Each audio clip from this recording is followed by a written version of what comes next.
दोस्तों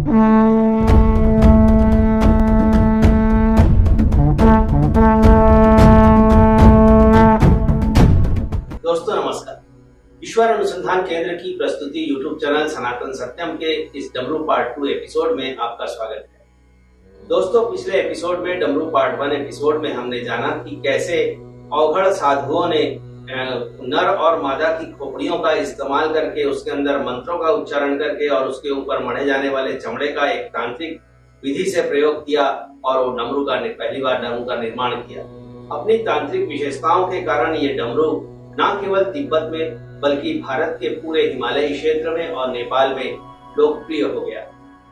डमरू के बारे में हमने और भी कई बातें जानी हैं, जैसे कि इससे 14 तरह की आवाजें निकलती हैं। इसका इस्तेमाल बिच्छू के जहर उतारने से लेकर भूकंप लाने और पानी भरे बादलों को बरसने पर मजबूर करने के लिए भी किया जाता है। हमने ये भी जाना कि डमरू का संबंध बौद्ध धर्म के तांत्रिक शाखा वज्रयान से भी जुड़ता है। अब हम बात करेंगे डमरू के आकार की। आखिर जिन अवघड़ साधुओं ने डमरू का निर्माण किया था और उनको इसकी प्रेरणा उनके इष्ट देव शिव जी से या स्वयंभू से मिली थी, वो डमरू का आकार का रहस्य क्या है? हमारी जानकारी हमारा ईश्वर अनुसंधान केंद्र के जो शोध के परिणाम है वो बताते हैं कि डमरू का आकार का संबंध न केवल हमारे सौरमंडल से है बल्कि हमारी आकाशगंगा और हमारे ब्रह्मांड से भी। कैसे है ये संबंध, आइए जानते हैं।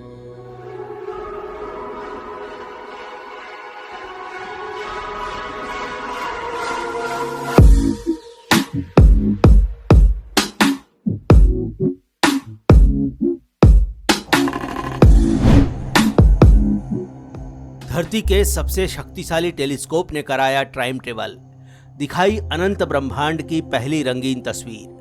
12 जुलाई 2022 को नवभारत टाइम्स की वेबसाइट ने इसे छापा है। हमारे सौरमंडल में मौजूद है दूसरी धरती। वैज्ञानिकों को शनि ग्रह के पास मिले सबूत। न्यूज चैनल आज तक की वेबसाइट ने 4 मई 2022 को ये रिपोर्ट प्रकाशित की है और अगले दिन यानी 5 मई 2022 को इसे अमर उजाला ने भी अपनी वेबसाइट पर छापा है। सौरमंडल के बाहर मौजूद है सुपर अर्थ।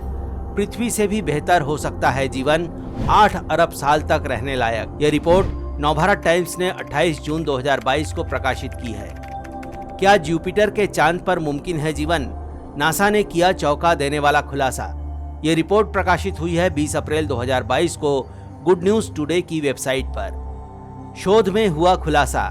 पहले कहीं और पर सूर्य का चक्कर लगाते थे गुरु और शनि ग्रह। देश दुनिया नाम की वेबसाइट ने इसे 31 अक्टूबर 2020 को प्रकाशित किया है। दोस्तों, अगर आपकी दिलचस्पी अंतरिक्ष अनुसंधान के क्षेत्र में होने वाली विज्ञान की उपलब्धियों को जानने की है तो यकीन मानिए आप उलझन में पड़ सकते हैं, क्योंकि इस तरह की सैकड़ों रिपोर्ट और शोध की जानकारियां आपको मिल जाएंगी जिसका कि एक दूसरे से कोई तारतम्य बनता नहीं दिखेगा। और आपके कंफ्यूजन का सबसे बड़ा कारण इतना है कि आपने अपने घर पर रखी किताबों को ही ठीक से नहीं पढ़ा है।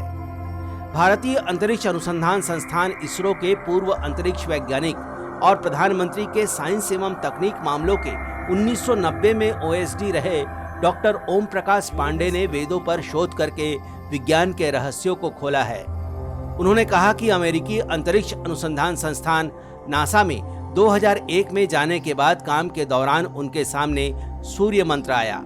इसके बाद उनकी इच्छा वेदों का अध्ययन करने की हुई। जब वेदों का अध्ययन शुरू किया तो पता चला कि विज्ञान की अधिकतर थ्योरी जो उन्होंने पश्चिमी देशों के वैज्ञानिकों के नाम से पढ़ी थी, वही थ्योरी इन वैज्ञानिकों से हजारों बरस पहले वेदों में दी जा चुकी है। दोस्तों, भगवान शिव और उनके हाथ में विद्यमान डमरू दोनों ही कॉस्मिक थ्योरी पर आधारित हैं। दरअसल हमारा सौरमंडल एकदम वैसा नहीं है जैसा कि हमें ज्यादातर चित्रों में दिखाया जाता है।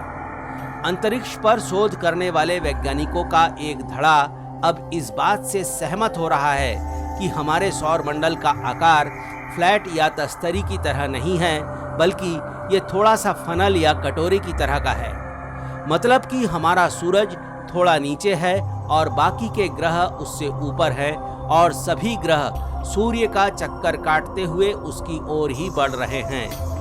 उनके मुताबिक सूर्य एक व्हाइट होल की तरह काम कर रहा है जो तमाम ग्रहों को अपनी ओर ही खींच रहा है। हमें लगता है कि वैज्ञानिकों का ये धड़ा हमारी थ्योरी से थोड़ा सा ही चूक गया है। दरअसल हमारा सूरज एक टॉर्नेडो की तरह है। जिस तरह से जमीन के गर्म होने पर उस स्थान की हवा ऊपर उड़ जाती है और उस रिक्त स्थान को भरने के लिए चारों तरफ की हवा तेजी से आगे बढ़ती है और जमीन पर धूल भरे चक्रवात का दृश्य उत्पन्न हो जाता है, उसी तरह सूरज और उसके गर्म सोलर टॉर्नेडो ने सौर मंडल का निर्माण किया है। लेकिन सूर्य के शून्य में लटका होने के कारण टॉर्नेडो का फनल या कटोरा उसके दोनों ओर होना चाहिए। मतलब कि सूर्य के ऊपरी तरफ एक कटोरा नुमा ग्रहों का मंडल है तो उसकी दूसरी तरफ भी ठीक ऐसा ही कटोरा नुमा ग्रहों का एक और मंडल होना चाहिए। इस तरह से हमारा सौर मंडल असल में एक डमरू के आकार का ही होना चाहिए। हमारा ऋग्वेद भी इसकी पुष्टि करता है। ऋग्वेद के 125:5 में एक मंत्र है, नाकस्य पृष्ठे अधितिष्ठति श्रितो यः प्रीणाति सह देवेषु गच्छति तस्मा आपो घृतमर्शन्ति सिंधवस्तवस्तस्मा इयं दक्षिणा पिबन्ते सदा।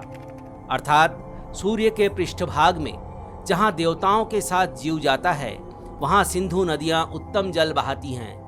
ये प्रसिद्ध है कि ऋग्वेद के 9वें मंडल का 113वां सूक्त मोक्ष स्थान का वर्णन करता है और मोक्ष धाम सूर्य के पृष्ठभाग को बताता है। वहाँ भी बड़ी बड़ी 7 नदियों का जिक्र है। ये नदियाँ असल में सूर्य की किरणें ही हैं। ऋग्वेद में जिसका मंत्र है, यत्र राजा वैवस्वतो यत्रावरोधनो दिवा यत्र अमूर्य हरिता पस्त्रस्त मामामृतम कृधि, अर्थात जहाँ वैवस्वत राजा है, जहाँ सूर्य अवरोधन है और जहाँ बड़ी बड़ी नदियाँ हैं वहाँ मुझे अमर कर। ऋग्वेद में सूर्य के पृष्ठभाग का जिक्र होना ये बताता है कि हमारे आधुनिक विज्ञान को अभी बहुत कुछ करना बाकी है। अगर हमारा सौर मंडल वाकई में डमरू के आकार का है और उसके कटोरा नुमा एक हिस्से में हमारी पृथ्वी है तो उसके दूसरे कटोरा नुमा हिस्से में भी एक और पृथ्वी होनी चाहिए। इसके बारे में हमें आज नहीं तो कल पता चलकर ही रहेगा। दोस्तों, दूसरे कई भारतीय अंतरिक्ष वैज्ञानिकों की तरह ही अंतरिक्ष वैज्ञानिक डॉक्टर ओम प्रकाश पांडे भी दावा करते हैं कि 16 साल तक रिसर्च करने के बाद उन्होंने पाया कि गुरुत्वाकर्षण का दिया न्यूटन का सिद्धांत 6000 BC अर्थात जीसस क्राइस्ट के पैदा होने के 6000 साल पहले ऋग्वेद में अपर संयोग अभावे गुरुत्वावते पतने के रूप में दर्ज है। इसके अलावा ऋग्वेद के श्लोक चक्राणास परिणाम पृथ्व्यां में पृथ्वी के गोल होने की बात कही गई है। पृथ्वी के वजन के बारे में भी वेदों में 1600 शंख मण लिखा है। ये भी एकदम सही है। दोस्तों, अगर वेदों ने आधुनिक अंतरिक्ष विज्ञान की ज़्यादातर थ्योरी को पहले से ही बता रखा है तो इसका मतलब क्या ये नहीं हुआ कि आधुनिक अंतरिक्ष विज्ञान अब जो भी नया शोध कर रहा है उसके द्वारा वेदों की थ्योरी की ही पुष्टि हो रही है? अगर ऐसा है तो फिर वेदों में वर्णित थ्योरी के आधार पर हमारे सौर मंडल का आकार डमरू की तरह का होना एक न एक दिन जरूर साबित होकर रहेगा। और सिर्फ हमारा सौर मंडल ही नहीं बल्कि हमारी आकाश गंगा समेत जितनी भी आकाश गंगाएं हैं और उनमें जितने भी सौर मंडल हैं उन सभी का आकार डमरू के जैसा ही है और ये सारे डमरू बज रहे हैं और नृत्य भी कर रहे हैं। हमारे हृदय की धड़कन से लेकर अंतरिक्ष में व्याप्त नाद भी डमरू की ही ध्वनि मानी जाती है। आज का विज्ञान भी इसे मान चुका है कि ध्वनि और नाद ही सृष्टि का मूल है जिसकी ऊर्जा अनंत होती है। डमरू से ही सारे ध्वनि, ओंकार और पाणिनि के 14 सूत्र निकले हैं जिससे सारे संसार की भाषाओं का व्याकरण और लिपियों का निर्माण हुआ है।